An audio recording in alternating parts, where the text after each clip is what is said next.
तो बच्चों ये दूसरी हेडिंग हम लोग डिस्कस करेंगे एनसीईआरटी की। और जैसा कि हम समय बचाने के लिए ये लिख चुके हैं ये पॉइंट्स, तो देखो ये डिस्कशन है कि ये दूसरी हेडिंग हमने उसमें बनाया था चार्ट में, variation in atomic and ionic size of transition metals. ठीक है, तो सिंपल सी बात है कि लेफ्ट टू राइट जो है साइज घटती है ना। लेफ्ट टू राइट में लेफ्ट टू राइट साइज क्या करती है, साइज घटेगी। इसका मतलब ये है कि रेडियाई जो है घटेगी, है ना, रेडियाई डिक्रीज करेगी। सिंपल सी बात है कि जेड इफेक्टिव बढ़ेगा। रीजन इसका क्या है, रीजन आप उसमें पढ़ भी चुके हो। जेड इफेक्टिव बढ़ता है और डी की शील्डिंग पुअर है ना, ये पॉइंट है। रीजन इसका दो लिख दिया जाएगा। रीजन इसका देखो ये जो पॉइंट है, तो इसका पहला रीजन है पुअर शील्डिंग ऑफ डी, और जो पुअर शील्डिंग है ना, poor shielding of D electrons. और जेड इफेक्टिव क्या करेगा, जेड इफेक्टिव बढ़ेगा, है ना। तो आर्डर जो है बच्चों कुछ इस प्रकार से दिया गया है, ये ग्राफ बना करके बताया गया है। इसमें एक वर्ड एक्सप्लेन करना है, लेंथनाइट कॉन्ट्रैक्शन। देखो लेंथनाइट कॉन्ट्रैक्शन क्यों होता है, ड्यू टू पुअर शील्डिंग, है ना। लेंथनाइट जैसा कि वही पुरानी बातें हैं हमारी, इसमें जितना एरो मैं लगा करके लिखा हूं सब क्वेश्चन है, सबको तुम क्वेश्चन के रूप में समझ सकते हो। लेंथनाइट कॉन्ट्रैक्शन क्यों होता है, या 4F के पुअर शील्डिंग की वजह से। बिग, है ना, बिग साइज, 4F की साइज क्या है, बिग है, बड़ी है। 4F में इलेक्ट्रॉन जो है डिफ्यूज स्टेट में रहता है, वो शील्डिंग बहुत कम करता है ना। इसी वजह से लेंथनाइट कॉन्ट्रैक्शन होता है। और लेंथनाइट कॉन्ट्रैक्शन होने की वजह से 5D और 4D की साइज लगभग सिमिलर होती है। यहाँ एनसीईआरटी का कुछ पॉइंट हमने लिखा है, the filling of 4F before 5D orbital result in a regular decrease in atomic radii called lanthanide contraction, है ना। तो लेंथनाइट कॉन्ट्रैक्शन की डिफिनीशन यहाँ एनसीईआरटी ने जो लिखा था वही हमने लिख दिया। वैसे समझने के लिए आप समझ सकते हो कि जब हम जो है, जब हम 4F सीरीज, क्योंकि 4D सीरीज से, है ना, 4D 5D 6D, है ना, तो 5D सीरीज से 5D और 6D, है ना, 5D सीरीज से जो लेंथनाइट है वो निकल जाता है। तो वहां पर यू कैन से कि सीरियम से लेकर के ल्यूटेशियम तक, है ना, सीरियम से लेकर के ल्यूटेशियम तक लैंथनम के बाद निकल जाता है ना, लैंथनम के बाद निकल जाता है सीरियम से लेकर के ल्यूटेशियम तक। उसी वजह से देखिए ये जेपोनियम यही हुआ है। लैंथनाइट कॉन्ट्रैक्शन जो है, अगर आप देखोगे तो सबसे ऊपर ये पॉइंट यहाँ मैं मेंशन कर रहा हूँ, यहाँ पर बहुत पर्याप्त साइज में फर्क है। यहाँ ध्यान दो, मेरे पास यही स्पेस है, तो यहाँ एक पॉइंट पर ध्यान दो कि सबसे ऊपर है क्या, यहाँ पर एससी से साइज बहुत बड़ी है किसकी, एससी के नीचे इट्रियम, वाइट्रियम, है ना, वाइट्रियम से साइज बहुत ज़्यादा बड़ी है। किसकी साइज बहुत बड़ी है ना, लैंथनाइट की, स्कैंडियम वाइट्रियम लैंथनम, है ना, इसकी साइज बहुत बड़ी है। तो देखो इसी के आगे क्या है, यहीं से इसी के आगे यहाँ पर है जर्कोनियम, इसी इट्रियम से जैसे भाई स्कैंडियम के बाद फिर यहाँ पर टाइटेनियम आ जाता है, और वाइट इट्रियम के बाद जो है क्या आ जाता है, जर्कोनियम, और यहाँ से लैंथनाइड के बाद यहाँ से बीच में निकल जाता है, यही बीच में से ये निकल जाता है क्या क्या, सीरियम से लेकर के ल्यूटेशियम तक निकल जाता है, फिर यहीं आ जाता है हाफनियम। ये 14 एलिमेंट यहाँ निकल गया। ये वाला पॉइंट ज़्यादा काम का है, ये वाला पॉइंट काम का है, ध्यान दो। तो देखो ये ऐसे साइज है, लेकिन देखो ये यहाँ पर ऐसा हो गया, ये एनसीईआरटी ने लिखा भी है, ये वाला पॉइंट जो है अगर तुम ध्यान दे दो तो ये वाला लिखा है एनसीईआरटी ने। देखो देखो होना कैसे चाहिए था, रूल क्या है, जब हम टॉप टू बॉटम चलते हैं तो साइज बढ़ती है, लेकिन देखो यहाँ उल्टा हो गया, बीच में क्या हुआ, लैंथनाइड कॉन्ट्रैक्शन, जेड इफेक्टिव बढ़ा और एफ की पुअर शील्डिंग हुई। साइज जो है किन दो बातों पर डिपेंड कर रही है, साइज जो है पीरियोडिक टेबल में आपने पढ़ा था, साइज दो बात पर डिपेंड करती है ना, साइज किस किस बात पर डिपेंड करती है, जेड इफेक्टिव और शील्डिंग। अगर जेड इफेक्टिव बढ़ेगा, शील्डिंग इफेक्ट उसको कंपेंसेट नहीं कर पाएगा, साइज घट जाएगा। शील्डिंग इफेक्ट ज्यादा होगा, जेड इफेक्टिव उसकी तुलना में कम होगा, साइज बढ़ जाएगा। ग्रुप के केस में हम लोग यही जानते थे कि नंबर ऑफ इलेक्ट्रॉन तो बढ़ता है, लेकिन शील्डिंग जो है नंबर ऑफ सेल बढ़ जाता है ना, ग्रुप के केस में। लेकिन पीरियड के केस में हम लोग यही जानते थे कि जेड इफेक्टिव ज्यादा प्रभावी होता है, इस वजह से साइज घटती है। तो लेकिन यहां पर देखा आपने क्या हो गया, लैंथनाइड कॉन्ट्रैक्शन की ही वजह से, देखो ये पॉइंट हमने लिखा है, लैंथनाइड कॉन्ट्रैक्शन की ही वजह से atomic radii of 4D series और 5D सीरीज की एटॉमिक रेडियाई इक्वल है। Due to this reason 4D and 5D series element show similar physical and chemical properties.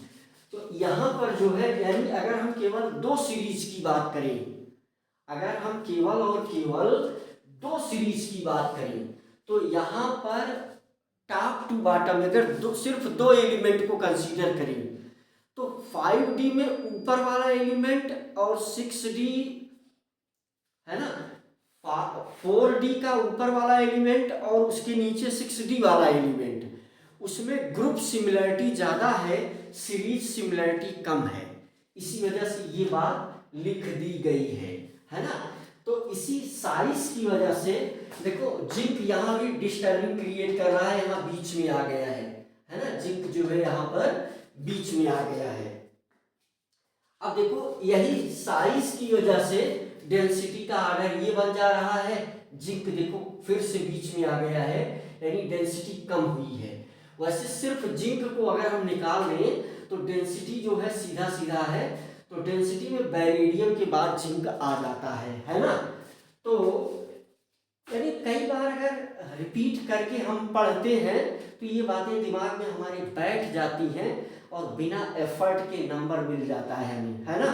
लैंथनाइड contraction कहाँ है, 5D सीरीज में है। एक्टिनाइड कॉन्ट्रैक्शन कहाँ है, 6D सीरीज में है। यहां पर देखो एक बहुत ज्यादा इंपॉर्टेंट बात की गई है, लेफ्ट टू राइट जो साइज घट रही है 5D और 6D के केस में, लेफ्ट टू राइट यहां पर किसका किसका केस है, 5D और 6D का केस है, 5D और 6D का जो केस है ना। चलो यहां मिटा दे, इसमें जो है इसमें 5d यहाँ नीचे लिख दें। देखो साइज ऑफ, यहाँ देखो ध्यान से, size of 5f, size of 5f orbitals ये डिक्रीज होगा। ये किसकी कहानी है, ये देखो ये किसकी कहानी है, ये कहानी है, ये प्रश्न पूछा जा सकता है भाई, ये इंपॉर्टेंट प्रश्न है, ये इंपॉर्टेंट प्रश्न है। यहाँ जो है कहानी कौन सा घट रहा है सबसे ज्यादा, 4f, तो ये 5d की कहानी है, 5d सीरीज है ना, और 6d सीरीज की कहानी ये है, ये कहानी है 6d सीरीज। तो देखो ऐसा प्रश्न कैसे बनेगा, 5d सीरीज में कौन सा ऑर्बिटल का साइज सबसे ज्यादा घटता है, तो 4f का घटता है। 6d सीरीज में किसका ऑर्बिटल सबसे ज्यादा घटेगा साइज में, 5f ऑर्बिटल साइज में सबसे ज्यादा घटेगा, क्योंकि वही सबसे बड़ा होता है। ये वेरी वेरी इंपॉर्टेंट क्वेश्चन है, ये वाला जो है स्टार मार्क कर दे रहा हूं, ठीक है। ये आने वाला क्वेश्चन है, आने वाले ईयर में जेईई नीट में आने वाला क्वेश्चन है बहुत सरल, लेकिन दिमाग को अगर जैसे क्लिक नहीं किया तो 5d की जगह पर वहां पर क्या संभव है, 5d और 6d में ही कॉन्ट्रैक्शन है ना, तो 5d में की जगह पर 4d लिख उठेगा, है ना, क्योंकि ये 4f लिखा हुआ है, ऐसा कुछ उल्टा पुल्टा दिमाग में हो सकता है। तो ये है तो बहुत सरल, जैसा मैं बता रहा हूँ चैप्टर सरल है, लेकिन बस वही कि एनसीईआरटी की लाइनों को 2 से 3 बार पढ़ा जाए, है ना। तो देखो यहाँ जो है, देखो यहाँ पर साइज में सामान्य, यहाँ ऑर्डर कैसा है, सामान्य ऑर्डर है, लेकिन यहाँ ऑर्डर कैसा है, डिस्टर्ब हो गया ऑर्डर, है ना। इसके और इसके बीच में पर्याप्त डिफरेंस है, लेकिन चूंकि यहाँ पर्याप्त डिफरेंस क्यों है, क्योंकि यहाँ लेंथराइट कॉन्ट्रैक्शन नहीं इंपैक्ट डाल रहा है, लेकिन यहाँ पर लेंथराइट कॉन्ट्रैक्शन इंपैक्ट डाल रहा है, क्योंकि लेंथनाइट सीरीज जो है, लेंथनाइट जो एलिमेंट है ये निकल गए हैं, है ना, ये बात आपको समझना चाहिए। एनसीईआरटी का 2 इंपॉर्टेंट क्वेश्चन, ये तो एग्जाम्पल है, एग्जाम्पल में एनसीईआरटी ने ये क्वेश्चन पूछा है कि ट्रांजिशन मेटल का इंथैल्पी ऑफ एटमाइजेशन, ये क्या लिखा गया है, रोज रोज यही चीज पढ़ रहा हूं, ये क्या लिखा गया है, इंथैल्पी ऑफ एटमाइजेशन, ये क्या लिखा गया है, इंथैल्पी ऑफ एटमाइजेशन काफी अधिक है, इंथैल्पी ऑफ एटमाइजेशन हाई है, अधिक है, क्यों है, उसका रीजन ये सब है, नंबर ऑफ फ्री इलेक्ट्रॉन ज्यादा है उसमें, नंबर ऑफ अनपेयर्ड इलेक्ट्रॉन ज्यादा है, स्ट्रांग इंटर एटॉमिक बॉन्डिंग है, अवेलेबिलिटी ऑफ फ्री इलेक्ट्रॉन ज्यादा है, स्ट्रांग इंटर एटॉमिक बॉन्डिंग है, इसलिए एटम को सेपरेट करना डिफिकल्ट है, it is difficult to separate atoms, है ना। यहाँ पर पॉइंट हम क्या लिख सकते हैं, it is difficult to separating, है ना, डिफिकल्ट टू सेपरेट एटम, यहाँ क्या लिख सकते हैं, डिफिकल्ट टू सेपरेट एटम्स, है ना, difficult to separate atom, separate atom, atom को हम सेपरेट करेंगे ये बहुत कठिन होगा, ज्यादा एनर्जी खर्च होगी, इसी वजह से वही ज्यादा एनर्जी ही क्या कहलाती है, इंथैल्पी ऑफ एटमाइजेशन कहलाती है। एनसीईआरटी ने इंटेक्स्ट में उसके नीचे एक क्वेश्चन किया है कि जिंक जेडन, जेड ए देखो गलती से लिख उठा है, जेडन की enthalpy of atomization 3D series में, कहां पर, 3D सीरीज में, 3D सीरीज में, है ना, 3D series, 4D series, 5D series, 6D series, है ना। तो 3D सीरीज में जेडन की इंथैल्पी सबसे लोएस्ट है, क्यों, तो पहला रीजन जिंक का ये इलेक्ट्रॉनिक कॉन्फ़िगरेशन है, ये ऑर्बिटल क्या है, ये सबसेल फुलफिल्ड है, इसलिए आउटर मोस्ट सबसेल कंप्लीटेड है, less availability of free electron, electron यहां से अवेलेबल होने की इच्छा कम रखेंगे। Weak inter atomic bonding, inter atomic bonding जो है वो वीक होगा, और हम यानी एटम को सेपरेट करना आसान होगा। इजियर टू सेपरेट एटम, यहां पर पॉइंट आप लिख सकते हो, यहां डिफिकल्ट लिखे हो, यहां लिख सकते हो easier to separate atom, that is why less amount of energy is required, that is why delta A H enthalpy of atomisation will be lowest, है ना। तो ये सारे रीजन आप दे सकते हो। तो ये दो क्वेश्चन और ये दूसरी हेडिंग। तो क्या गुरुजी 14 हेडिंग है तो 14 लेक्चर में ये पूरा चैप्टर कंप्लीट होने वाला है? नहीं भैया, बहुत कम लेक्चर और लगेंगे, और जो लेक्चर होंगे चूंकि स्टार्टिंग वाली चीजें हैं तो हम क्वेश्चन छोड़ नहीं रहे हैं, आपको होमवर्क नहीं दे रहे हैं। नहीं तो जो एग्जाम्पल और इंटेक्स्ट के क्वेश्चन होंगे उसको हम ऐसे ही मुंह से बोल करके होमवर्क दे देंगे। बहुत सारे क्वेश्चन हम मुंह से बोल देंगे, उसको आपको समझना होगा, तो सिलेबस जल्दी जल्दी निपटेगा भैया। लेकिन ये अभी शुरुआत वाला लेक्चर इसलिए स्लो किया जा रहा है कि तुम्हें अगर ठीक से चैप्टर पर पकड़ बनानी है तो कुछ इस प्रकार से पढ़ना पड़ेगा। अब तुम्हारी क्षमता है कि तुम उसे जल्दी से कवर कर ले जाओ, है ना।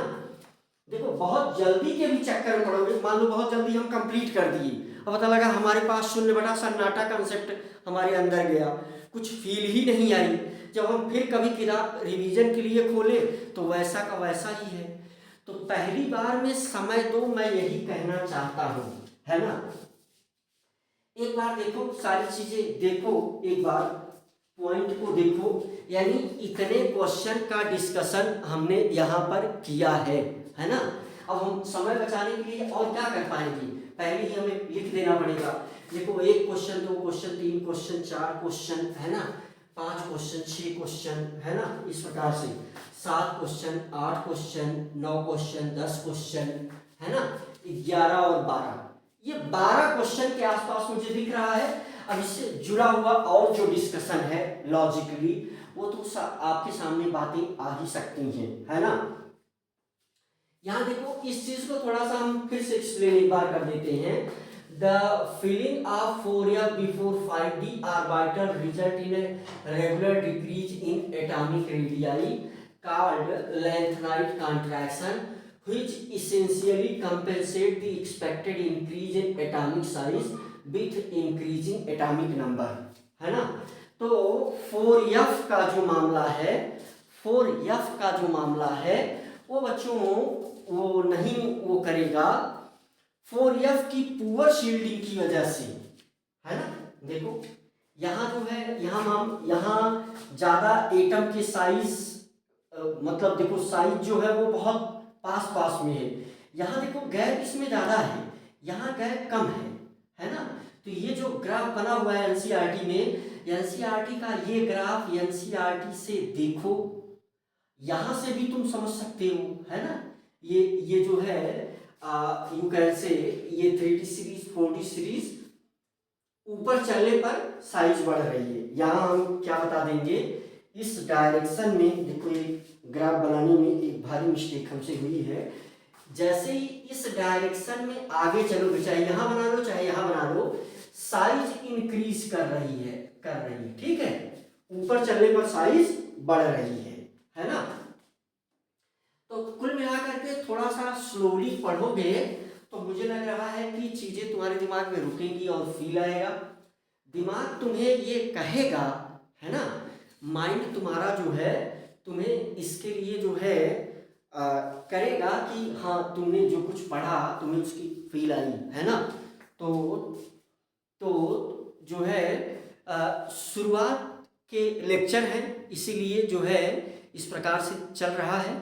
अगले लेक्चर को थोड़ा सा और ज़्यादा स्पीडअप कर दिया जाएगा, है ना।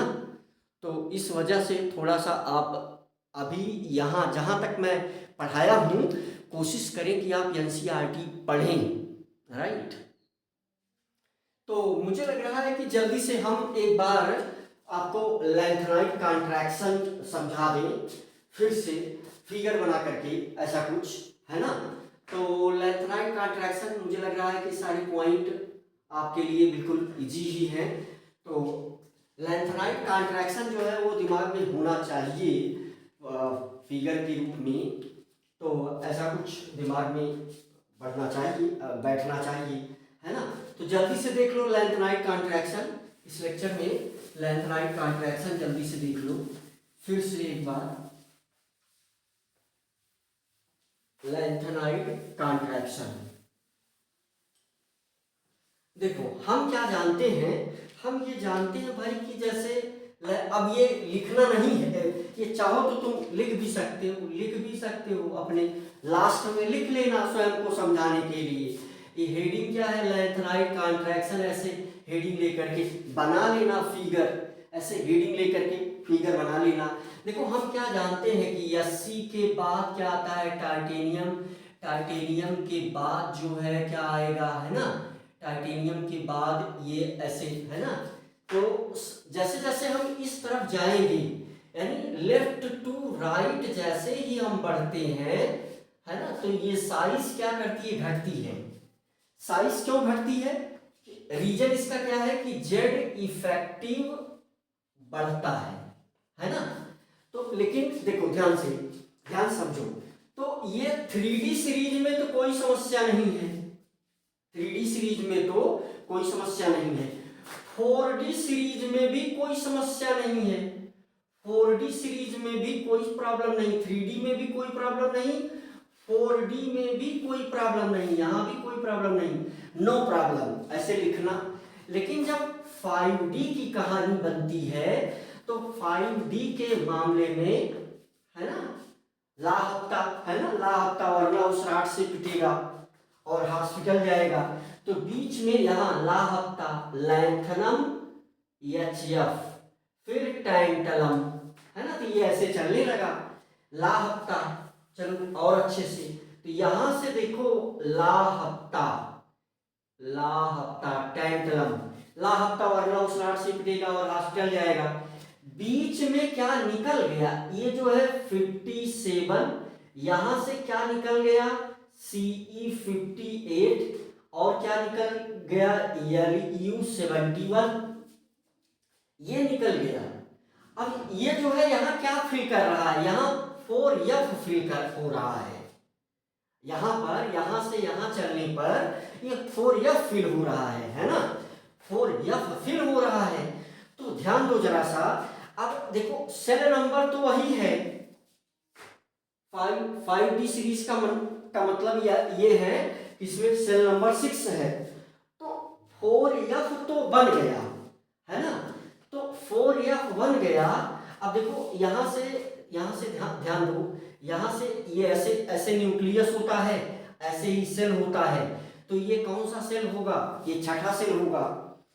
पहला पीरियड, फर्स्ट पीरियड का मतलब फर्स्ट सेल, सेकंड पीरियड का मतलब फर्स्ट पीरियड में जितने भी एलिमेंट होंगे उसमें एक ही सेल होगा, सेकंड पीरियड में जितने एलिमेंट होंगे उसमें 2 सेल होगा, थर्ड पीरियड में जितने एलिमेंट होंगे उसमें 3 सेल होगा, फोर्थ पीरियड में जितने एलिमेंट होंगे उसमें 4 सेल होगा।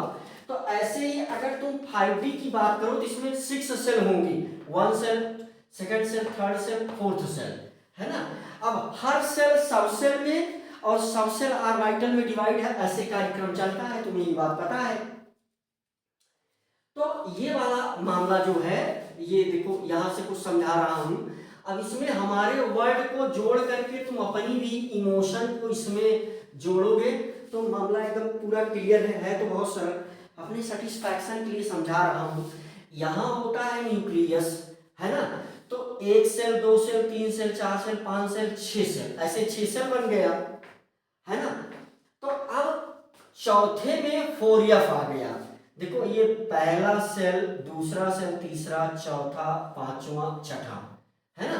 तो यहां पर क्या आ गया, 4F आ गया, यहां पर 4F आ गया। अब इलेक्ट्रॉन बढ़ा तो यहां से एटॉम, प्रोटॉन का नंबर भी इंक्रीज होगा। भाई ये प्रोटॉन जो है यहां पड़े हुए इलेक्ट्रॉन को खींच के अंदर लाएगा, साइज घटाएगा।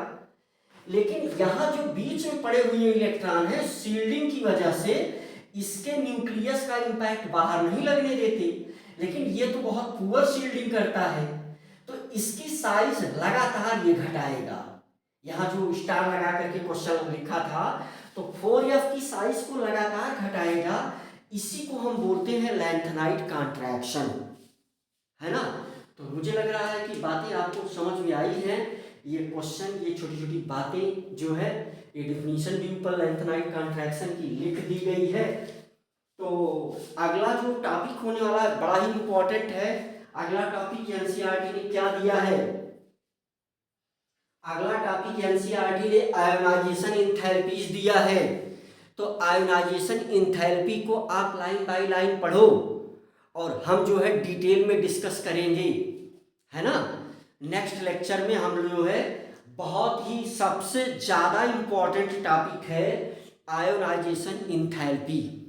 तो आप 1 से 2 बार उसको पढ़ो, हर लाइन क्वेश्चन बनने की संभावना रहती है।